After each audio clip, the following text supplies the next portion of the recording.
Baik, assalamualaikum warahmatullahi wabarakatuh. Perkenalkan, nama saya Sofa Aulia Nuraini dari kelas MN22C. Di sini saya akan mempresentasikan tentang materi risiko likuiditas dari mulai pengertian, penyebab, pengukuran, dan cara mengatasinya.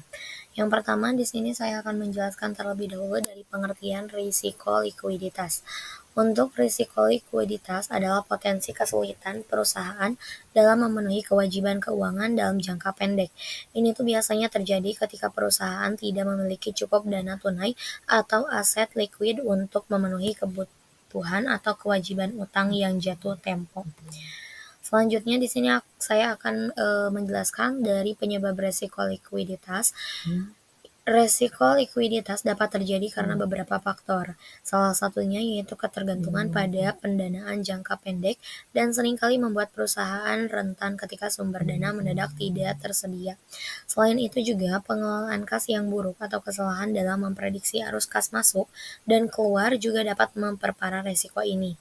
Bahkan perubahan mendadak dalam kondisi pasar atau ekonomi global serta kewajiban jangka pendek yang tinggi semakin meningkatkan potensi risiko likuiditas. Lanjut, di sini saya akan menjelaskan dari pengukuran risiko likuiditas. Untuk mengelola risiko ini tuh penting bagi perusahaan untuk melakukan pengukuran yang tepat. Salah satunya metode pengukuran adalah menggunakan rasio likuiditas seperti rasio lancar dan rasio cepat. Selanjutnya di sini saya akan menjelaskan cara mengatasi risiko likuiditas. Jadi yang tadi ada penyebab dan sekarang ada cara mengatasinya. Untuk cara mengatasinya itu, perusahaan itu harus menerapkan risiko strategi manajemen kas yang efektif, termasuk diversifikasi sumber pendanaan dan pengendalian utang secara bijaksana.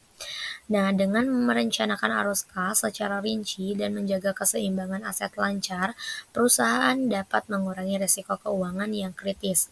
Selain itu juga penting bagi perusahaan untuk secara aktif memantau kondisi pasar dan mengambil langkah proaktif dalam menjaga stabilitas likuiditas, seperti memanfaatkan fasilitas kredit darurat atau garansi bank.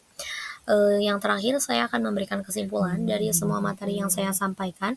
Untuk kesimpulannya, resiko likuiditas ini adalah ancaman nyata bagi stabilitas keuangan perusahaan, terutama dalam kondisi pasar yang fluktuatif.